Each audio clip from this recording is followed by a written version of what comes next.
Hello, I'm Isaac Hayes III, founder and CEO of Fanbase, and I'm here with a very important message. We are at a turning point in the Black community where we must have equity in the apps we use that scale to billions of dollars.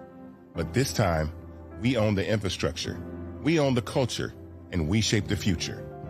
And Fanbase is the future. Fanbase combines the free functionality of Instagram, TikTok, and YouTube into an all-in-one platform built for the evolution of social media and monetization. With over 1.4 million users, that's real proof that we are shifting the conversation of tech ownership and equity for creators. So right now, I want you to go to startengine.com/fanbase and invest today. The minimum to invest is $399. That gets you 60 shares of stock in Fanbase at $665 a share. This marks a turning point in Black ownership of social media. If we don't take this opportunity to own social media right now, we will always be customers to our own creations. And that can't go on. So once again, go to startengine.com/fanbase and invest today.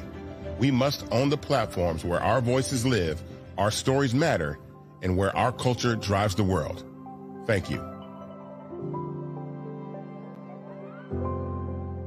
Folks, Black Star Network is here. Oh, no punches! I'm real revolutionary right now. Support this man, Black Media. He makes sure that our stories are told. Thank you for being the voice of Black America, Roland. Stay Black. I love y'all. All momentum we have now, we have to keep this going. The video looks phenomenal. See, this difference between Black Star Network and Black-owned media and something like CNN. You can't be Black-owned media and be scared. It's time to be smart. Bring your eyeballs home. You dig?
Today is Thursday, November 20th, 2025, coming up on Roland Martin Unfiltered, streaming live on the Black Star Network. The Labor Department just released the delayed September jobs report, which shows black women's unemployment skyrocketing to the highest since 2021.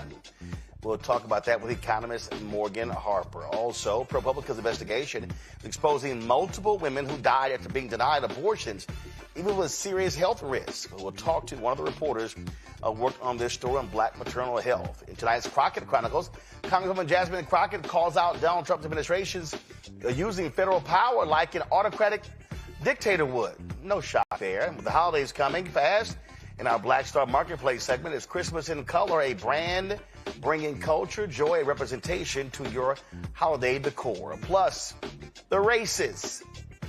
Nick Fuentes. Oh, the right's loving him. Are we shocked? We'll talk about that. Plus, why did a black member of Congress from North Carolina vote for a bill repealing D.C.'s effort to keep disruptive, thuggish cops off the police force? Yeah, I got something to say about that. It's time to bring the funk on Roland Martin Unfiltered on the Black Star Network. Let's go. He's got whatever the best, he's on it. Whatever it is, he's got the scoop, the fact, the find. And when it breaks, he's right on time and it's rolling. Best believe he's knowing. Putting it down from sports to news to politics. With entertainment just for kicks, he's rolling.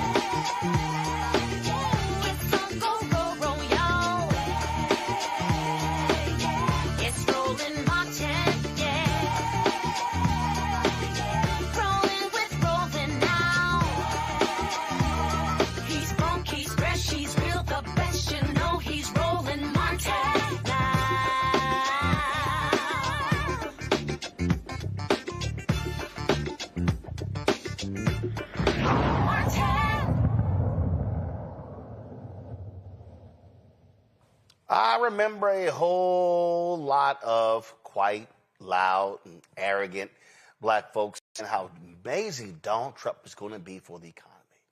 Oh, they had lots to say until the actual facts come out. What do we see? This economy that he owns is in major trouble. That's right.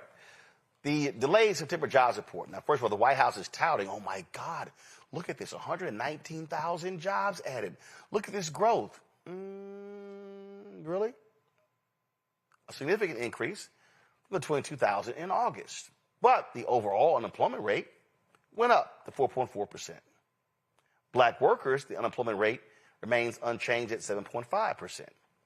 Black men dropped several points to 6.6 for black women, increased to 7.5%, the highest since 2021.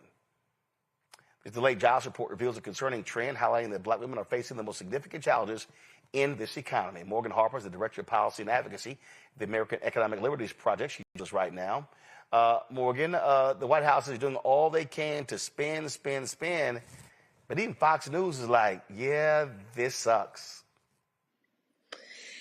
Yeah, the September number was higher than expected, like you said, Roland, but there were these downward adjustments that were made. And so actually overall, there's about 900,000 fewer jobs created throughout the year than was previously expected. So the average monthly is just a few tens of thousands of jobs, much lower than what we were seeing even a year ago.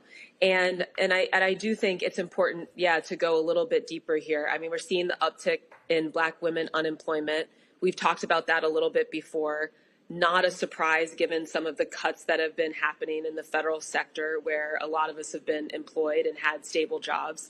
And then when we look at the industries where the job growth is being driven right now, it is in leisure, restaurants, bars, and healthcare.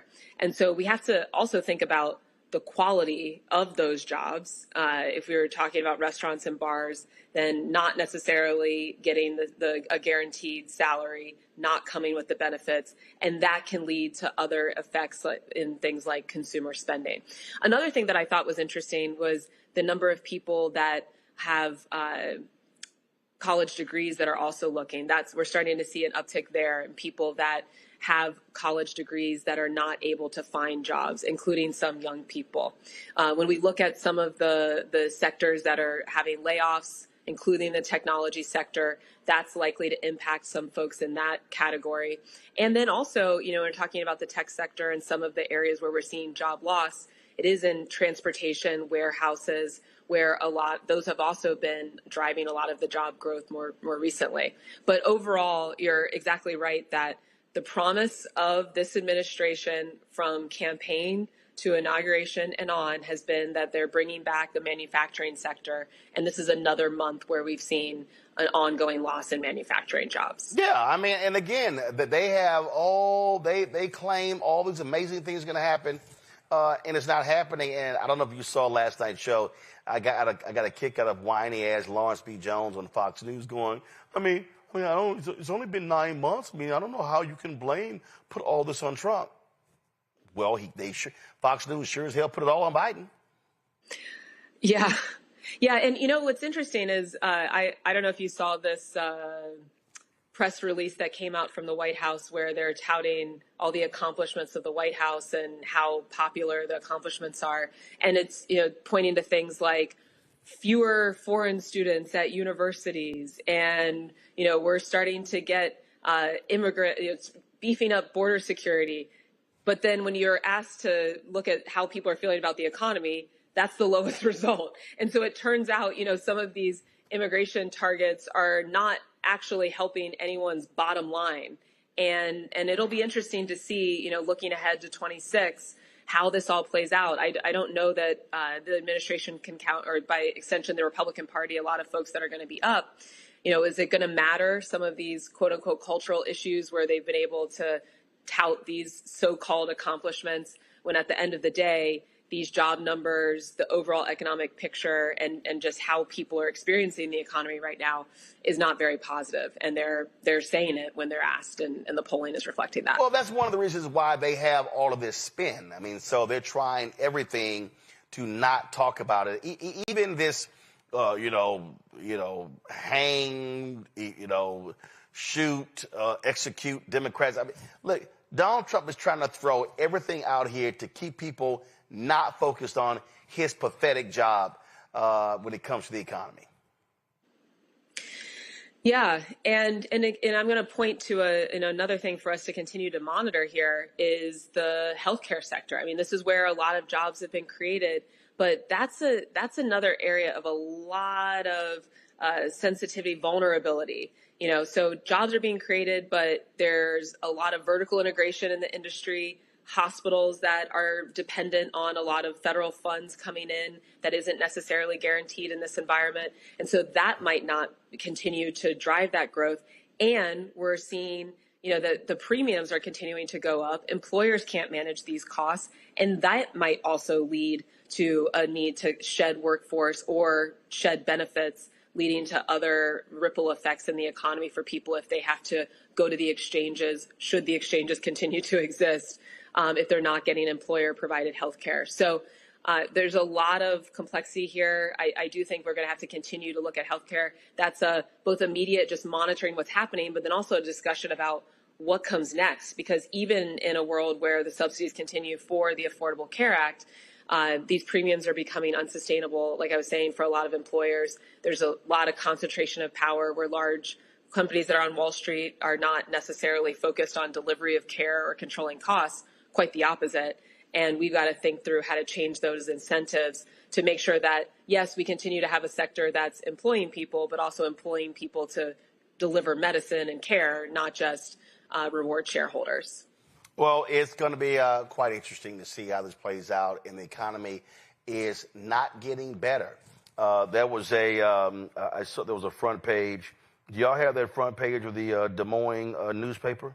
I thought this was it was really interesting, Morgan, seeing this. I was got this morning. I was looking at different stories or whatever, and I'm telling you, all these crying farmers, and they're sitting here. All upset. And again, they voted for this dude. This is the front page right here. The Des Moines Register, growing bankruptcies. More farmers seek help counseling as crops prices fall, expenses add up. Well, guess what? Y'all voted for this dude. Yeah, I am very, very curious how 26 is going to play out. And yeah, I mean, it just, I'm going to point to the, this White House release. I mean, even the accomplishments that they're trying to convince people, when you have to put out a release to convince people that the economy is strong, that already suggests something is a bit awry. But, you know, they're pointing things like, you're going to get the best tax refund ever in a year. Wait for it, right? I think what we're hearing from a lot of these farmers is that they're in a day-to-day situation. It's not, they don't have a year. And so if people are really feeling these impacts so immediately, I would think that it's going to shift, you know, the electoral outcomes here, but only time will tell, I guess. Well, not only that, so I saw this video here. So now he's unleashing these raids on North Carolina. And this farmer in North Carolina said, this ain't going to turn out well. Check this out, Morgan. I own a farm in North Carolina, and I can tell you for a fact that these raids will not make our state more safe, but they will make it more expensive, and it will be a stain on all of us. In May, when we start harvesting strawberries after the toll of deportation raids and the psychological trauma inflicted on the Latino communities continue to fester, farms like us aren't going to have our usual labor. We've already been told there's going to be a shortage. I spoke with one farmer who's posted locally for jobs harvesting produce for 10 years, and he's never had a local person apply. He doesn't even know what he's going to do next year. The people being rounded up are hardworking individuals, not criminals, and the blunt force tactics are only meant to make people afraid. They're not targeted. They're biased against people who don't look like me. Many of the people affected are working on our farms, building our houses, constructing our roads. They're the hardest working people I know. They're humble and kind with actual family values. I believe a day of reckoning will come, but unfortunately not just for the people perpetuating this awful tragedy, but for us as a country for letting it happen. Have the day you voted for. See, the thing right here, not only that, construction jobs, these farm jobs. And so all these folks, again, they love them some Trump. They can't stand immigrants. They don't want, they trash undocumented workers. Okay, you're now about to experience the thing you said you wanted. Well, yeah, and you know, if you're looking at like Ohio, for example, where I am, you have a state government that has completely disinvested in education of young people. And so they're not exactly building up some kind of like next generation workforce that is prepared to take on leadership in any of these sectors or be able to be employed in them. And then you're eliminating what has been filling these jobs. And look, I mean, I think we all agree we want Americans to be successful. We want Americans to be able to get good paying jobs, but y'all can't have it both ways. You know, he's like, you're cutting what is the current labor force and you are not investing in people who actually live here, which you claim to be caring about. And that is just not going to add up. And so, it's a pretty depressing situation. I mean, there's no way to sugarcoat this. But I do think it's important for us, and I think I say it almost every time I come on, to just continue to try to get the facts out about what is happening on the ground. I mean, we had there's a small town here northeast of Columbus where, you know, the only restaurant in the town, more or less, was shut down, this taco shop, because of the raids. And that was the restaurant. That was employing people. That was where people were going for, you know, when they're trying to just like hang out for a little bit. They were also sponsoring sports teams and different community activities. And so at every level, this is all backwards. And I do hope that people will kind of make these connections quickly as we look ahead to next year. All right, Morgan, Harper, always a pleasure. We appreciate it. Thanks a lot. Good to see you. Going to a quick break. We'll come back with my panel right here, Roland Martin Unfiltered on the Black Star Network. They said the quiet part out loud. Black votes are a threat, so they erased them. After the Supreme Court gutted the Voting Rights Act in 2013, Republican legislatures moved fast. New voter ID laws, polling place shutdowns, purges of black voters from the rolls. Trump's Justice Department didn't stop it, they joined in. In 2018, his DOJ backed Ohio's voter purge system, a scheme that disproportionately erased black voters. Their goal, erase black votes and political power. Yeah, that happened. These are the kinds of stories that we cover every day on Roland Martin Unfiltered. Subscribe on YouTube and download the Black Star Network app. Support fact-based independent journalism that centers African Americans and the issues that matter to our community.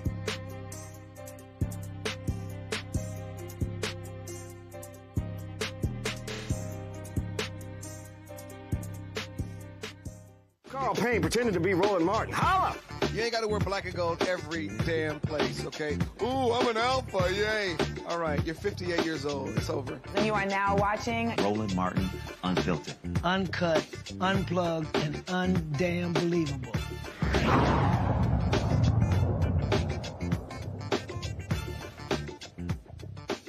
All right, folks, our panel, Reese Colbert, host of The Reese Colbert Show and creator of Am I Trippin' Game out of D.C.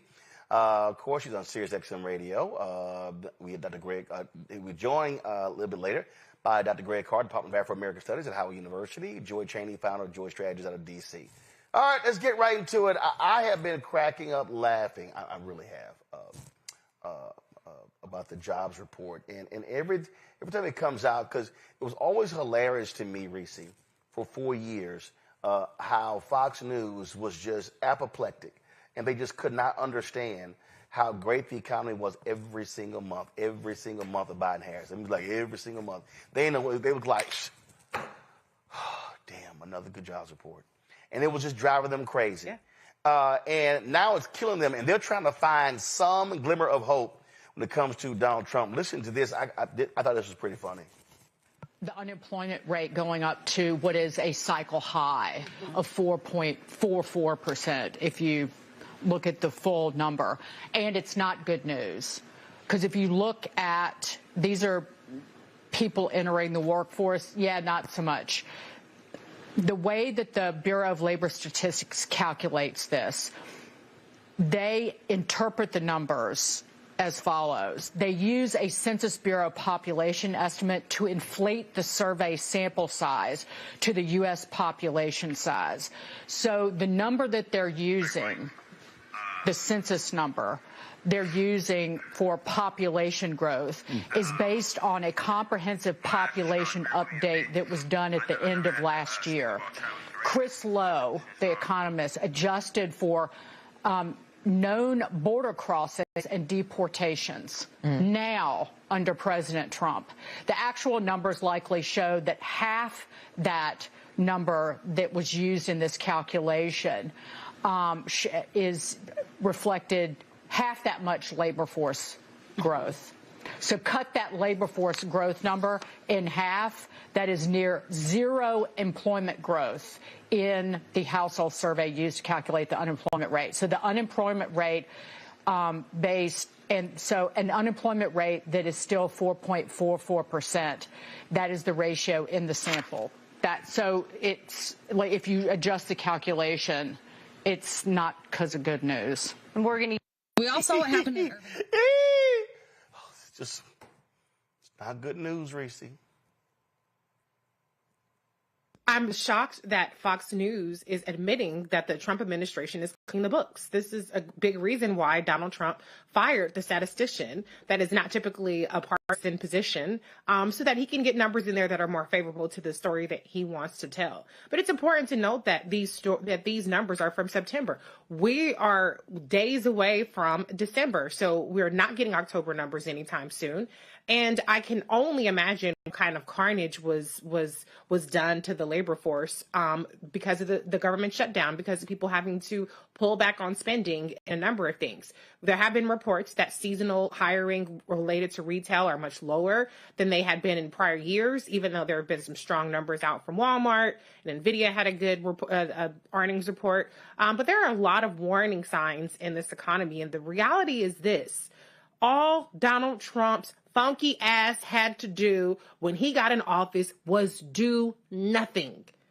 The Biden-Harris economy was still chugging along. Yeah, it slowed down a little bit, but there was still job growth. All of the job losses that we're seeing, all of this massive disruption to the economy is because of Donald Trump's policies. It is because of his erratic tariff policies. It's because businesses had no idea what to expect from one day to the next, and so they stopped hiring, which is reflected in the stagnant job hiring numbers.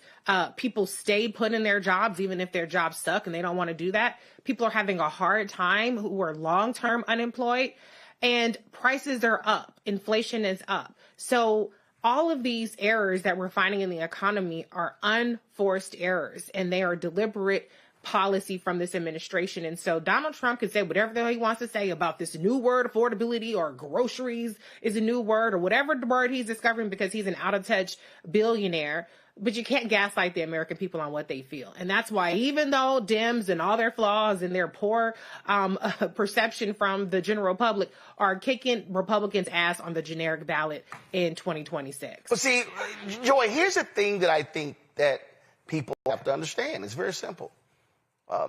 Those who are in charge will get the blame or the credit.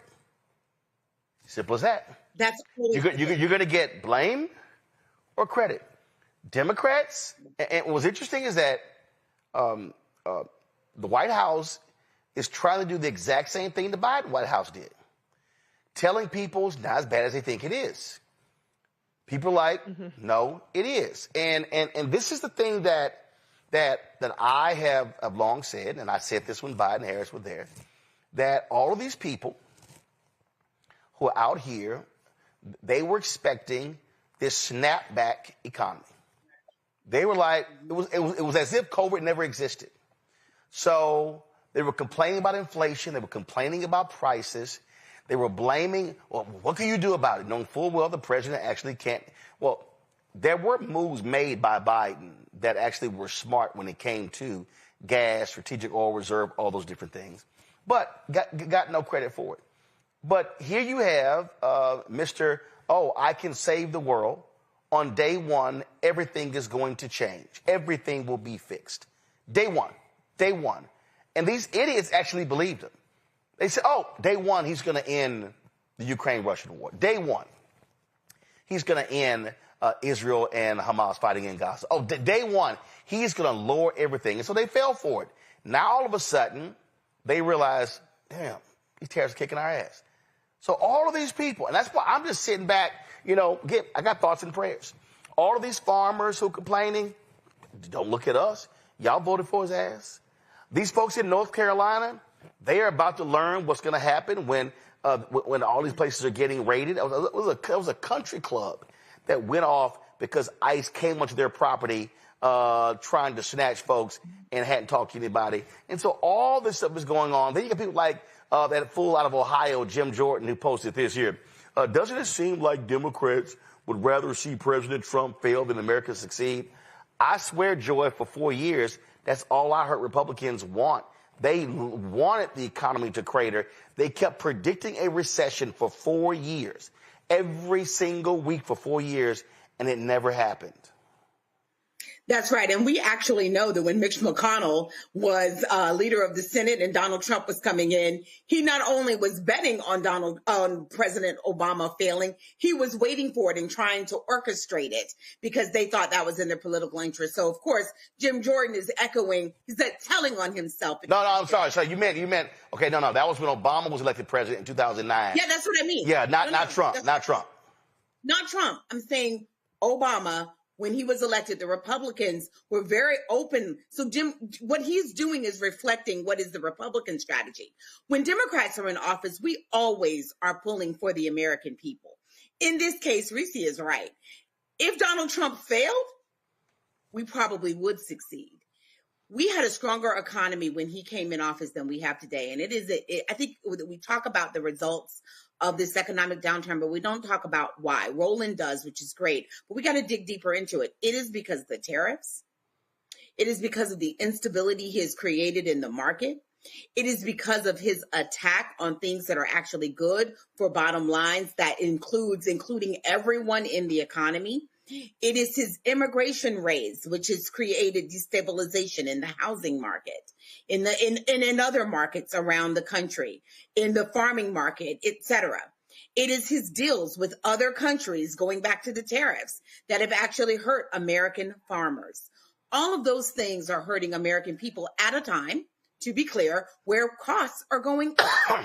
in due part to tariffs, in due part to destabilization in the in the healthcare market, right? Jobs are being lost. So fewer jobs at a time where there's higher costs. This is Donald Trump. And instability. Instability is not good for business. It means that they can't plan for the future. And Reese is right. We're talking about hearing what happened in September. There's a lag. The government shutdown is going to have a significant impact on the economy in October and November. So we can anticipate that there will be economic downturn during those months. But it won't simply be because of the shutdown. Well, I love this, Reese. Well, Trump has lowered, Thanksgiving dinner by about 30 cents. I mean, they are trying everything in the world. So, I mean, here's my whole deal. Hey, suck it up. Y'all said this man was brilliant on the economy. Oh, he was polling way higher than Vice President Kamala Harris on the economy. Okay, let's see your magic. Nah, it was a con. The con man conned the fools again. He didn't con black women. He didn't con black men. He conned everybody else. Right. Well, I remember one of the examples that they used to try to say that, Thanksgiving dinner is cheaper was a Walmart basket, where the Walmart basket had fewer items this year than it did in the last year's basket. And so if you try to manipulate, which is what this administration always does, they try to manipulate the data, they just make numbers up, then maybe you could kind of figure out a way to make Thanksgiving cheaper. But the reality is that prices are up. It is high as shit to get groceries, okay? So maybe it's going to be cheaper because you're going to have less sides, or we're going to have a little bit less turkey or less ham, whatever situation may be. People making substitutes might make it cheaper, but you cannot convince people what people spend. People know what their budgets are. People know how much money they have left over after they go to the grocery store, after they go to McDonald's, or what's the little in between Olive Garden where the rich folks and the poor folks can all have a little nice meal out. So it's not going to work trying to tell people that things don't cost as much when people know damn well what it costs. And so, I think it's desperate, and it just shows that they're unserious about really tackling the issues that we need them to tackle. And it doesn't help, Reese, when your dumbass tariffs and with no strategy, no plan, nothing. It's just completely haphazard. That has played a crucial role also in all of this uncertainty. And he's just kind of like, well, let's see. Whoever gives me a gold-plated, so whatever, I'll lower your tariffs. I mean, it's been a joke. And the Republicans are just sitting here going, okay, go right ahead, Donald. Go ahead. Do whatever you want. Yeah, can I just real quick say on that, Yeah, go ahead. The thing about it is with tariffs is that they have tariffed every single country practically in this world. So when you're talking about raw goods that we import, when you talk about even things such as aluminum, every part of the products that we pay for in grocery stores have some sort of imported piece in it. And the price of all those things has gone up. And so what we've seen people like Procter & Gamble and other companies say, sure, we may not raise the price, but we will change the formulations on things, or we'll change how much quantity you get within the same packaging, or we'll change the packaging that you're getting for the same price. And so, yes, they have, through these tariffs, not only raised the price of every component of the supply chain, but they've also weakened the economies of scales that we get, because we don't have as wide a market for our businesses to sell to. And so, whereas they would normally be able to save because they are, producing much more that they get to export, a lot of these export markets have been closed off. So every single step of the economic chain, every step of the supply chain, whether we're importing or exporting, has been adversely impacted by this administration. And as Joy said, that instability is a big reason why we're seeing even more chaos. Because if you know that, well, today the tariff is 50%, but maybe somebody would scratch Donald Trump's back, throw him a cheeseburger, and it'll be 35% next week, then people are going to wait it out. They're going to wait out what they do in terms of capital expenditures. They're going to wait out what they do in terms of inventory. They're going to wait out what they do in terms of hiring and firing. And so that stagnation is really showing up in all of the numbers that we're seeing, and it's costing Americans a lot more at the grocery store. And plus, we know all he's doing is lying his ass off, Joy. Saudi Arabia, they're going to invest $1 trillion to the American economy. the entire gross domestic product of Saudi Arabia is $1.1 trillion. Exactly. Dude, stop it. I mean, so he's lied about the Japanese. He's lied about, I mean, he just lies. And, massive investment. Yeah, we cut a deal where they're going to give us billions and I get to decide how it's going to be spent in the United States. And then the country's like, no, we didn't. They ain't what we talked about. I mean, I keep telling everybody, he lies about lies. He lies about lies, and then when he can't lie anymore, he just cuts off the data. He says, no more. We're not even going to report anymore. I have Republicans who are also saying, I don't know that we're ever going to get data. And look, everyone out here has common sense. If that data was good, he wouldn't be making it up. He would be out there flying it high. He is not, because it's bad data. And he understands that, and the best thing to do is to not report it in his case. And with respect to any investments that are coming from other countries, we can be assured that they are investments that will go to the top percenters in the American economy, that the American people will never see it. To be clear, what economists are saying right now is we have all the indications that we've had the greatest job loss since the Great Depression, that's what could be on the other side in the new year and in coming years under Donald Trump for us. That's what they are saying when you're looking at historical data and patterns. That is a real concern. And Donald Trump doesn't seem to be making any changes to make that different. So he might float things out there like, I'm going to give you a check or I'm going to give you that. But my goodness, a one-time check? What does that mean for your long-term generational wealth? Nothing. Well, first of all, he can't. Everyone understands that, and that's never going to happen because it's illegal. He also can't give you a check because that has to be passed by Congress. He just can't on his own say, I'm going to send out $2,000 checks.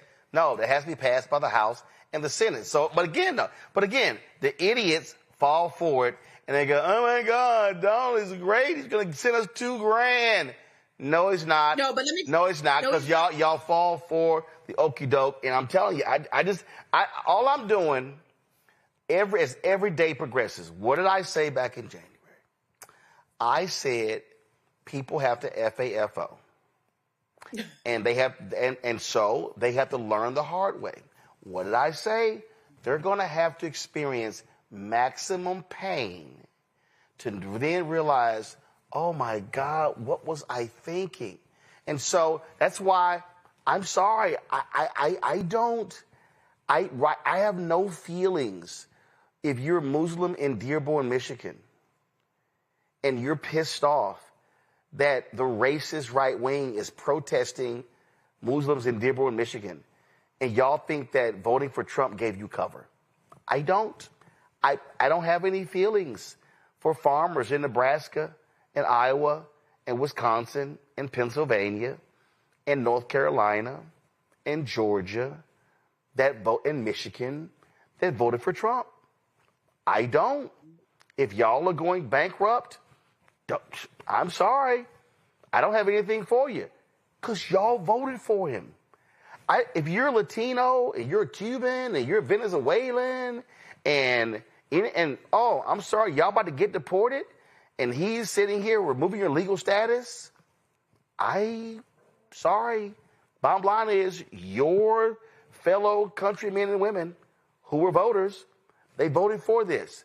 So the people who are experiencing massive amounts of pain, I feel nothing for them. I don't, because this is what they voted for. And every time they say, oh, no, I voted for this, not this. No, when you vote, it's not a buffet. You're not at Golden Corral. You don't get to pick and choose what I voted for. Nope. You vote for all of it, whether it's good or bad. So I'm like, sorry, suck it up. And I gotta go to a quick break. And we come back. Right. We gotta deal with this here. Republicans repealing a D.C. law, including keeping thuggish cops off the force. And a CBC member voted for it. I'm talking about it next. You're watching Roland Martin Unfiltered on the Black Star Network. Support the work that we do. Join our Brina Funk fan club. You want to give via Cash App, use the Stripe QR code. You see it right here, bottom left-hand corner. That's for also credit cards. PayPal, R Martin Unfiltered, Venmo, RM Unfiltered, Zelle. Roland at RolandSMartin.com. Roland at RolandMartinUnfiltered.com. Check the money order. Make it payable to Roland Martin Unfiltered. P.O. Box 57196, Washington, D.C. 20037-0196. Back in a moment. If in this country right now you have people get up in the morning and the only thing they can think about is how many people they can hurt, and they got the power, that's the time for mourning. For better or worse, what makes America special, it's that legal system that's supposed to protect minorities from the tyranny of the majority. We are at a point of a moral emergency. We must raise a voice of outrage. We must raise a voice of compassion. And we must raise a voice of unity. We are not in a crisis of party versus party. We are in a crisis of civilization, a human rights crisis, and a crisis of democracy itself.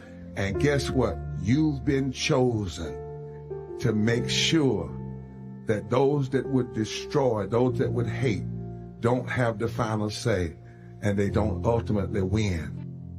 Hello, I'm Paula J. Parker.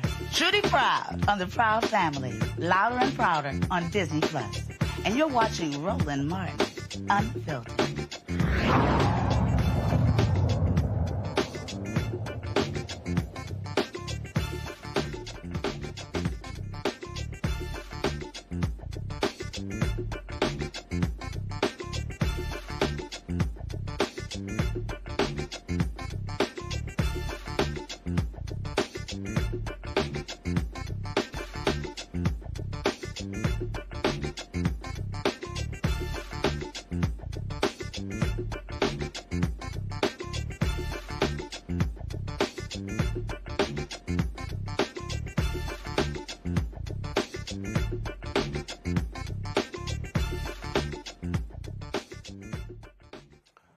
House Republicans pushed through 2 bills on Wednesday aimed squarely at rolling back D.C.'s recent justice and policing reforms. The first, called the District of Columbia Cash Bail Reform Act, sponsored by Representative Elise Stefanik, would scrap D.C.'s no-cash bail system. Instead, it brings back cash bail, meaning your freedom depends on whether you can afford to pay it. It also aligns with Donald Trump's August executive order to end cashless bail nationwide. The second bill, the Clean D.C. Act, sponsored by Congressman Andrew Clyde, aims at the city's police reforms. Things like limits on chokeholds, stricter body cam rules, and new accountability standards. Republicans say those changes helped fuel last year's spike in crime. No proof, of course, to back it up. 20 Democrats voted for the Clean D.C. Act. They are Henry Cuellar out of Texas, Don Davis out of North Carolina, Laura Gillen out of New York, Jared Golden out of Maine, Maggie Goodlander out of New Hampshire, Josh Gottheimer out of New Jersey, Adam Gray out of California, Marcy Kaptur out of Ohio, Susie Lee out of Nevada, Dave Min out of California, Jimmy Panetta out of California, Chris Pappas out of New Hampshire, Marie Glucer de Camp Perez out of Washington State, Josh Riley out of New York, Patrick Ryan out of New York, Kim Schreier out of Washington, Eric Sorensen out of Illinois, Thomas Asiozi out of New York, Eugene Vindman out of Virginia, George Whitesides out of California. So 20 Democrats, 1 CBC member. Now, Congressman Don Davis comes from a +2 red district. They've gerrymandered his seat to gerrymander him out. So here's my question to Congressman Don Davis. I need you to explain to the people. You're not from D.C. So let me be real clear. Don Davis represents North Carolina. There are no constituents of Don Davis or any of these Democrats in Washington, D.C. But I'm going to need them to explain to me, why in the hell would you vote for a bill that's there to protect citizens?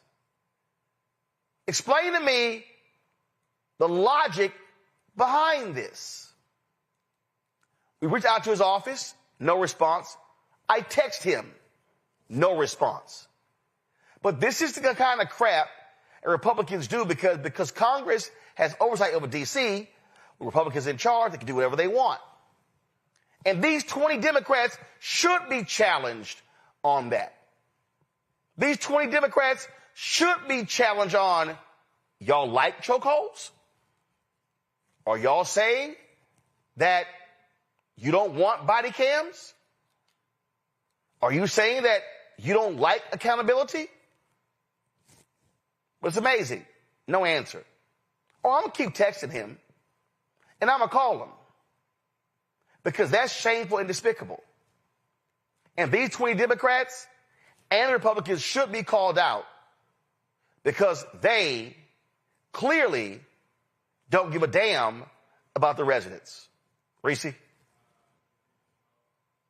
Yeah, I mean, it's no surprise that a bunch of white Democrats don't give a damn about police brutality. Much of these things are the same topic of that racial reckoning that we had in 2020 around George Floyd and Ahmaud Arbery and Breonna Taylor. So this is a slap in the face. It's a slap in the face to the blood that was spilled and to the protest movement that really got some tangible gains. But it's also a slap in the face to the autonomy and self-governance of residents of D.C., most of whom are Black. And so it's just arrogance, and it's stupid. It's stupid, and it's cowardice because Democrats these Democrats, there were obviously hundreds of Democrats that didn't vote this way, but you have a segment of Democrats that are too afraid to ever appear to be anything other than bowing down and capitulating to the police force. And so, yeah, Don Davis, that's disgraceful. At a minimum, stay out of DC's business. Hello. So yeah, I don't understand what that is. He's new to Congress, getting there in 2023. So I don't have the ability to say he's a hypocrite for any kind of George Floyd justice and policing activity, but it's definitely disgraceful, and I'm glad you're calling it out, Roland. Well, it deserves to be called out because, again, the whole point here is how do you have police accountability? And what these 20 Democrats and Republicans are saying is, oh, yeah, we don't want any accountability of police in D.C. That's what they're saying, Joy, pure and simple.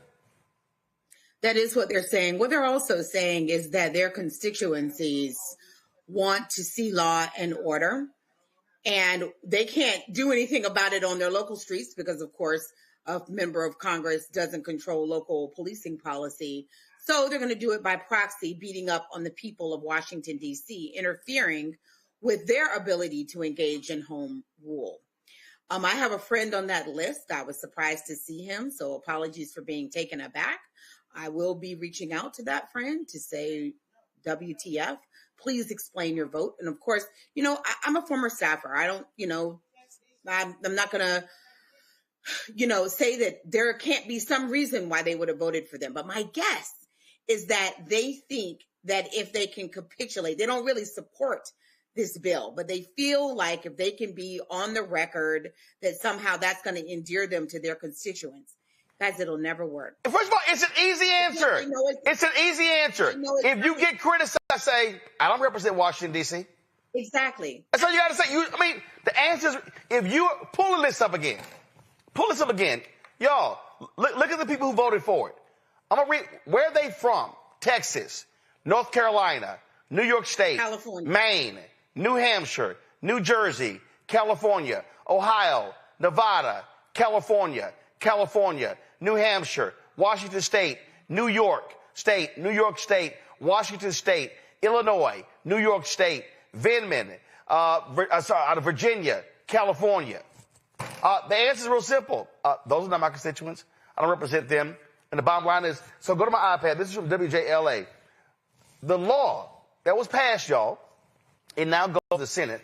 It bans the law that was passed by D.C., banned the use of chokeholds, amended access requirements for body-worn camera footage, added additional guidelines to the use of force review board, prohibited officers from reviewing body-worn camera recordings to assist in initial report writing, and prohibits negotiating discipline in its collective bargaining rules. These 20 Democrats, including Joy's friend and CBC member Don Davis, they voted to repeal that law. So what they're saying is they don't like any of these things for Washington, D.C. That's right. And I mean, and can I add too that hold on. Joy finished, then Reese, go. Oh, okay. Yeah, I mean, the other thing I think that's important to note is it's not authentic. My guess is that none of these Democrats necessarily support this bill because, one, they don't know anything about DC. It really doesn't have anything to do with them. And so what their constituents have been signaled is that these are weak Democrats. They are 2 week. What won 2 weeks ago or 3 weeks ago now is authentic Democrats. They were all different, but they were all authentically themselves, and they stood up for what they believed in. This is old Democratic politics where we do things that are contrived and that people know we don't believe in because we think it's going to benefit us with people who don't even like us. In the case of Don Davis, they're getting rid of him. Yeah. So why would he support them? How would that even benefit him? It is stupid. The chairman of the D.C. Police Union, Reese, said, H.R. 55107 is the clean break we need to restore common sense policing and reduce crime in the district. Passing H.R. 5107 isn't about politics. It's about giving our officers the tools, protections, and respect they need to protect the public. Our city cannot afford another day of this failed experiment. He earlier said that, that's why experienced officers were retiring. No, they were retiring because they can't stand more accountability, Reese. Right. That's what it is. But let me add that Jared Golden, who's one of the representatives who voted for this, he's retiring from elected office. And so I believe that some of this is about the fact that these white Democrats, let's be honest, believe in the idea that cops should have much more authority to abuse Black people. That's what it boils down to. Jared Golden is in Maine. Okay. The other one, Gustin Camp or Marie, whatever, she always sticking her nose in somebody who ain't Black business all the way over there in Washington. A lot of these Democrats do actually agree with the language of this and agree with giving cops the authority to do whatever the hell they want to do, knowing that the victims of police brutality, knowing that the victims of police corruption are not very likely to be people that look like them and their constituents. Absolutely. All right, folks. Let's go to Florida. South Florida Congresswoman Sheila Sherfullis McCormick is speaking out after she was indicted for stealing $5 million in federal disaster relief funds and laundering the money to finance her 2021 congressional campaign. The Justice Department alleges Sherfullis McCormick and her brother funneled an overpayment from a FEMA COVID-19 vaccination contract through multiple accounts to hide its source. A significant portion was then funneled into her campaign through straw donor schemes. Sherfullis McCormick called the charges baseless. Everyday people who... Well, it's an unjust indictment, and it seems like these intimidation tactics have been pervasive. We spent all week seeing different members getting censured, all in hopes of intimidating and kind of distracting from the Epstein files. And I look forward to my day in court so I can prove myself and actually state the truth. But if this is what Congress is becoming, where they're always trying to intimidate you, scare tactics, especially attacking minorities, Black and brown people, then we're going to have to keep fighting for the district. And everybody has been giving me so much support, and we're going to keep fighting until the district gets what it needs, which is fair prices, housing, and fair representation of Congress. So thank you so much. What's your response to the calls of some of your colleagues to step down or resign? They didn't elect me. It was my district. And so we'll keep fighting for the people and keep working like we're doing now until they get what they need. So we're here for the people. So the only people who elected me should make that decision. Thank you so much. Republican Representative Greg Stoops said he plans to file a motion to censure her. Democratic leader Hakeem Jeffries released this statement saying Sheila Sherfullis McCormick has proudly represented the people of Palm Beach and Broward County since 2022. Consistent with the United States Constitution, she's entitled to her day in court and the presumption of innocence. Pursuant to the rules of the House Democratic Caucus, Congresswoman Sherfullis McCormick will take leave from her position as ranking member on the Foreign Affairs Committee's subcommittee on the Middle East and North Africa while this matter is ongoing. Reese, thoughts? This don't look good. But you know, the presumption of innocent until proven guilty, child. I'm not going to defend any of this. I will say that I don't trust the Trump DOJ. I will say that they have clearly targeted and weaponize the DOJ in terms of their prosecution. But this is very specific and, financial crimes. So hopefully homegirl is innocent. They would just put it like that. Because nobody is getting a free pass and nobody's getting a blind eye under Donald Trump. So cross your T's and dot your I's, okay? This actually, Joy, has been under investigation for some time. And in fact, if you actually look at, this is the statement, the press release. It mentions her brother, Edwin Sherfless, 51. It also said the indictment further alleges that Sherfless McCormick and Nadege LeBlanc, 46 of Miramar, arranged additional contributions using straw donors. The indictment also charges Sherfless McCormick and her 2021 tax preparer, David Spencer, with conspiring to file a false federal tax return. So there are multiple individuals who are being targeted. If convicted, Sherfless McCormick faces up to 53 years in prison. Edwin Sherfless faces up to 35 years in prison. LeBlanc, 10 years. Spencer, up to 33 years. Joy? Yeah, I mean, look, we're going to find out what happens here. I don't jump to conclusions. You're innocent until proven guilty. That's the case always, even with Donald Trump. He has been proven guilty. That's the crimes. Those are the crimes that I'm most interested in, the crimes that he is committing and that he's been accused of and the members of his administration have been accused of, because they're the ones that really hurt the most Americans. But yeah, absolutely. If someone has engaged in a crime where they are siphoning off federal funds, engaging in something that ultimately hurts their local community and abuses taxpayer dollars, absolutely. I want them fully prosecuted. And I want them to also have the ability to fully adjudicate and defend themselves in court. That's what's going to happen. Hakeem Jeffries is saying it right. Let's follow the House rules and let's go forward. I wish for her that she gets real serious. She seems to be serious. Don't make it about politics. Make it about defending yourself and do what you need to do in order to continue to represent your constituents during this time. I don't believe that anyone should necessarily resign. I think that you ought to continue to fight as you defend charges, and we ought to give her the room to do that. This is the NPR story. It says in December 2024, a Florida state agency sued a company owned by Sherfless McCormick's family, saying it overcharged the state by nearly $5.8 million for work done during the pandemic and wouldn't give the money back. The Florida Division of Emergency Management said it made a series of overpayments to Trinity Healthcare Services after hiring it in 2021 to register people for COVID-19 vaccinations. The agency says it discovered the problem after a single $5 million overpayment drew attention. Sherfless McCormick was the CEO of Trinity at the time.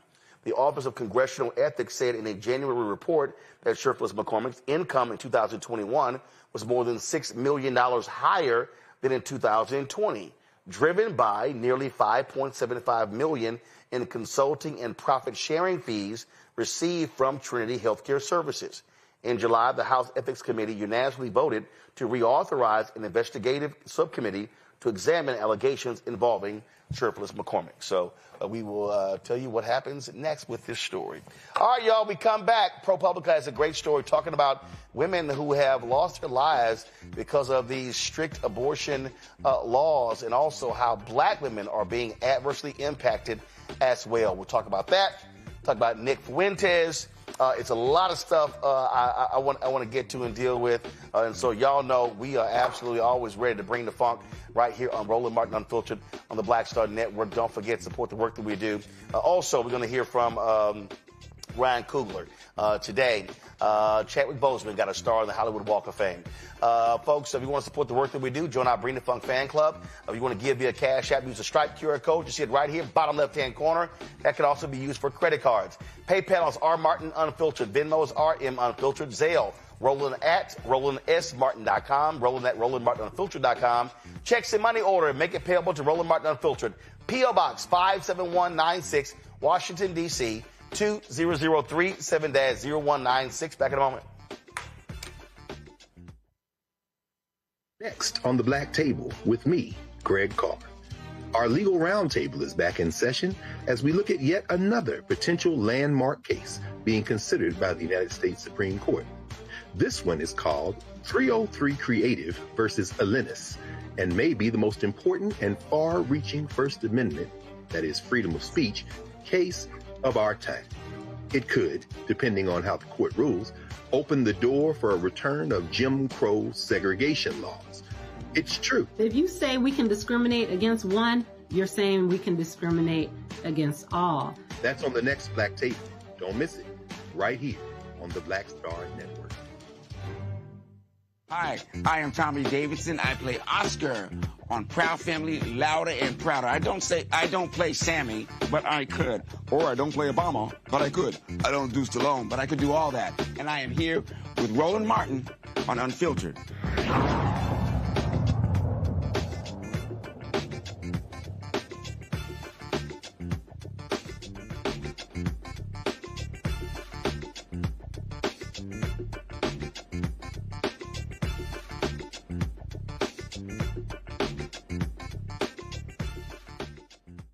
This week, we had two stories about black women who were pregnant and turned away at a hospital after being mistreated by hospital staff. Good news, both mothers and their babies are alive and healthy so far. However, that is not the case. ProPublica has published an article detailing the disparities in black maternal health, highlighting stories of black mothers who did not survive. One tragic example, 37-year-old Tiara Walker from Texas, who died 20 weeks pregnant after doctors refused to provide her with an abortion despite severe health risk. ProPublica reporter Kavita Sumrana joins us now to discuss this investigation. Glad to have you on the show, Kavita. What did y'all find out? Thank you for having me.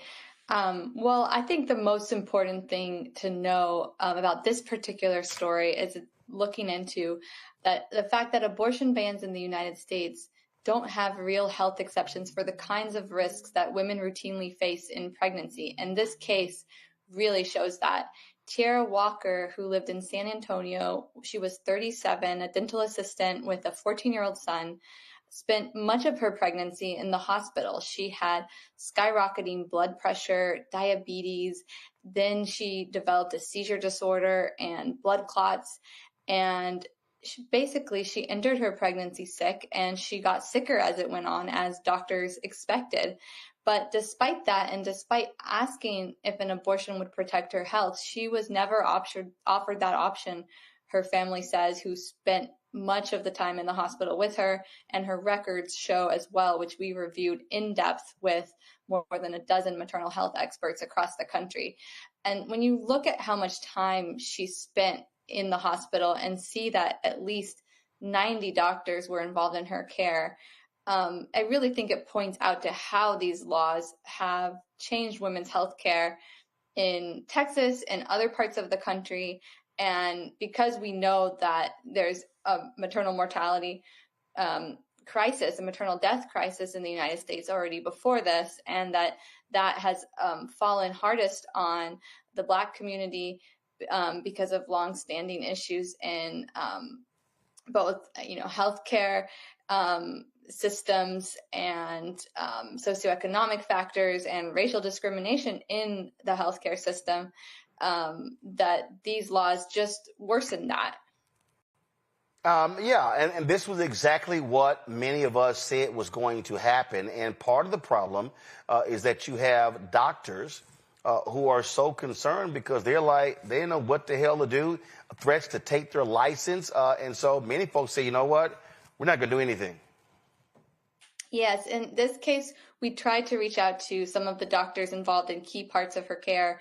We reached out to the hospital and none of them would talk to us. But we have been doing this reporting for years now. We've talked to more than 100 OBGYNs across the country. We've written about specific cases where the doctors did describe how they were confused by the law, that a patient in front of them had a very serious life-threatening condition, but their legal teams weren't allowing them or supporting them to provide care. Sometimes what happens too is you have to remember it's not just one doctor making a decision on a case.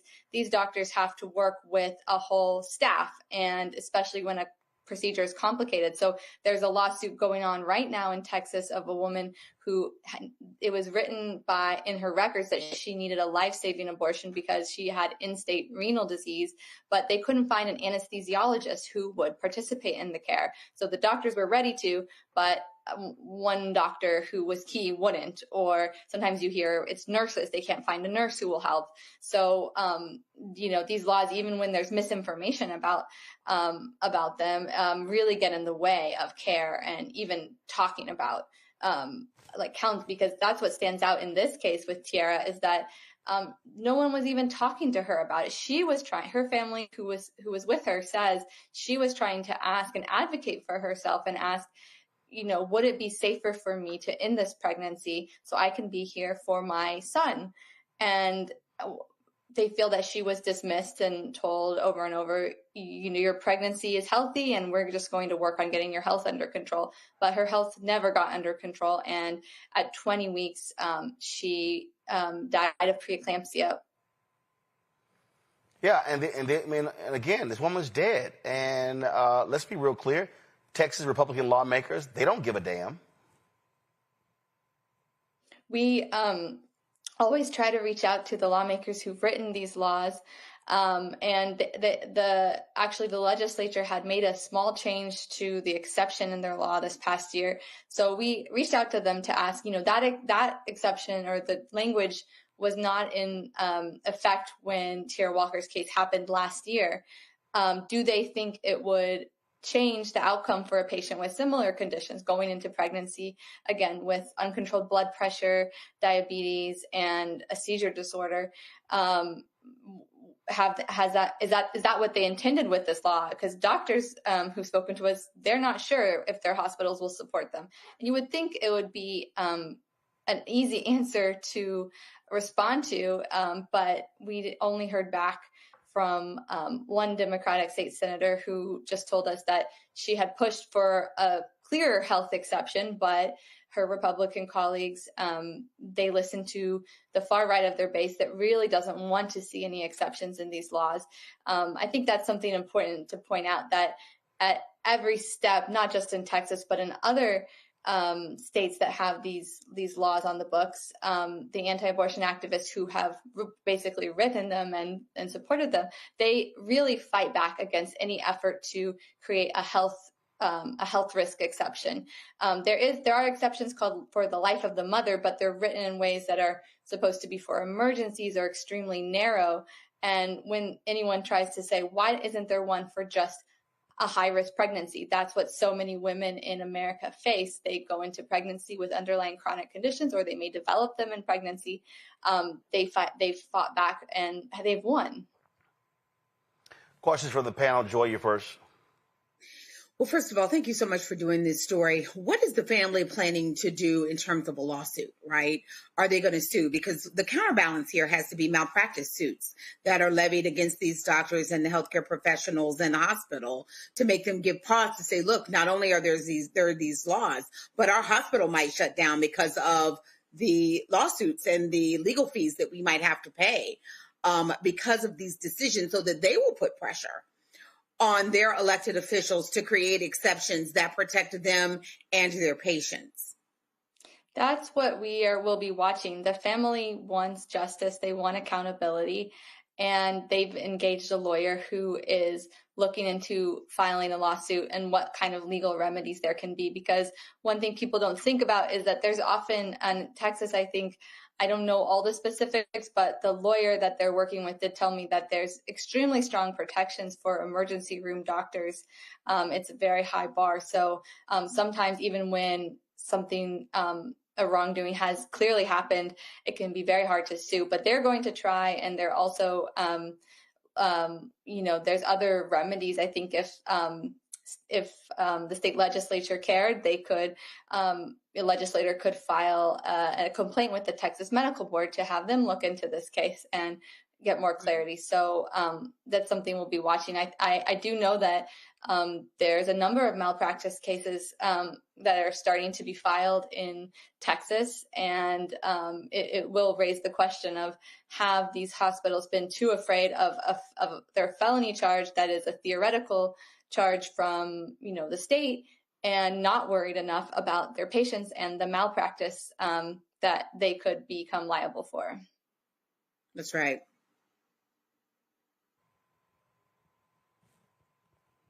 Reese? Thank you for being here. I'm curious, how public is data around issues of maternal or infant mortality in these states that have abortion ban? Is there a way, do you find that it's more prominent in particular hospitals, or is it particular providers? You mentioned that one of the subjects had 90 doctors see her over the course of her hospitalization. So I'm just curious if mothers could potentially protect themselves by accessing data that shows where this problem is more pronounced, or if you found that it's more so statewide as opposed to concentrated in particular areas. I'm glad you asked that question, because that's one of the reasons we started doing this work at ProPublica, and you can read a lot more of it at our website, ProPublica.org, because we learned that, yes, while states do have maternal mortality review committees, they're years behind often in their reports, and they often don't report in a kind of granular detail that could be helpful for people in making decisions about their care, like you say. And they're not looking specifically into the impact of these very laws that their state legislatures passed, which are some of the biggest changes to maternal health policy in 50 years. They're not looking into that. In fact, in Texas, they specifically by statute are barred from reviewing any case that involves an abortion procedure. And that can even be for a miscarriage that just used a procedure that they associate with abortion. They're just not going to even look at that case, which is really leaves out an important part of the picture. So that's why we have started to do this kind of painstaking work where we try to go and get the death records, autopsy records. In some states like Texas, that's going county by county to request records, and it's only a sliver of them. It's not the full data. And then we reach out to families and we try to ask if we can look at the case more closely, get hospital records with their help, and then review them with experts. And so even some families just don't want to look into that. So we only are seeing a small slice of these cases. But I think one of the cases that currently has a malpractice case that I referenced earlier, where an anesthesiologist wouldn't participate in her care, this woman ended up getting an advocacy organization called If, When, How to call the hospital on her behalf and threaten legal action. And that's how she ultimately got this life-saving abortion, according to the complaint in her lawsuit. So, yes, we do have a guide on our website at ProPublica.org that's about some of the questions that patients who live in these states can ask their medical providers and what they can try to do to know if a hospital provides, or a provider would provide a DNC, for example, or a D&E, and what their policies are. But it puts so much on the patient to have to try to coordinate their own care that is a really unfair outcome of this law. And I think the most chilling thing I've heard from some doctors when I've tried to ask them, what advice would you give a patient if they're pregnant and they're not sure if the hospital will provide them care if they end up having complications in pregnancy, and what can they do? What can they say? They've told me it's very, bluntly, that they would tell them to go to a different state, which is just not an answer for a lot of people. Tiara Walker was in the hospital for most of her pregnancy. So the idea of even, beyond financially, but just her medical condition, to go and continue her pregnancy in another state or end her pregnancy in another state was really out of reach. All right, then. Folks, this is the story right here. Ticking time bomb. A pregnant mother kept getting sicker. She died after she couldn't get an abortion in Texas. Kavita, Serena, Lizzie Presser, the reporters on that. And so we appreciate it. Thank you so very much. Great story, and thanks for the coverage. Thank you so much for having me. And like I said, we have a lot of resources and more reporting on this important topic and data at ProPublica. All right. We appreciate it. Thanks a lot. All right, folks, going to a break. We come back. Crockett Chronicles, right here on Roland Martin Unfiltered on the Black Star Network. This week on A Balanced Life with Dr. Jackie, are you looking for clarity on your believer's journey? Are you finding it difficult to really find your lane and stay in your place? Do you think that you have what it takes to build a sense of community even in these difficult times, knowing that God has got your back? Well, this week on A Balanced Life with Dr. Jackie, we're talking about just those things. I have the courage to walk through this tough season because they're going to come. You need the friends that have a belief system like yours. A believer's journey this week on A Balanced Life with Dr. Jackie on Black Star Network.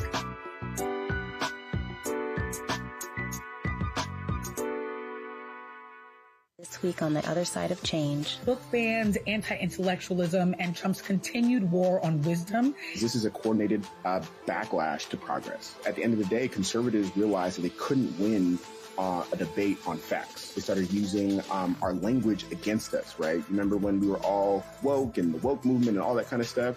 Now everything is anti-woke, right? When we were talking about including diversity, equity, inclusion in higher education, now it's anti-DEI. All this are efforts to suppress the truth because truth empowers people. You're watching The Other Side of Change only on the Black Star Network. Next on the Black Table with me, Greg Carr. Our legal roundtable is back in session as we look at yet another potential landmark case being considered by the United States Supreme Court. This one is called 303 Creative versus Alennis and may be the most important and far-reaching First Amendment, that is freedom of speech, case of our time. It could, depending on how the court rules, open the door for a return of Jim Crow segregation laws.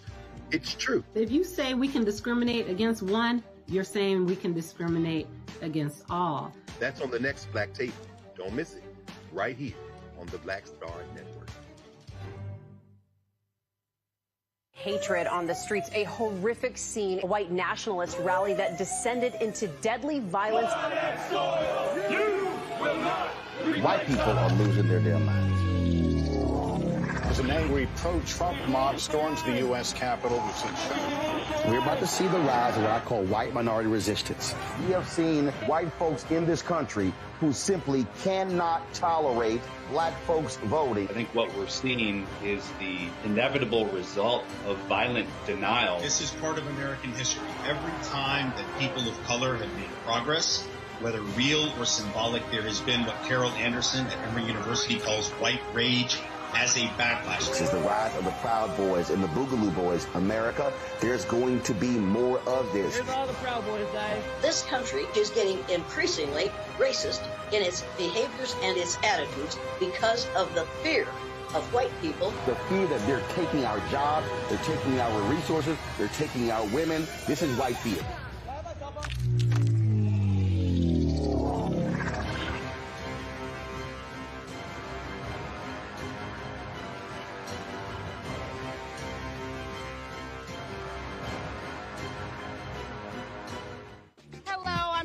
Mitchell, a news anchor at Fox 5 DC. Hey, what's up? It's Tammy Roman, and you are watching Roland Martin Unfiltered.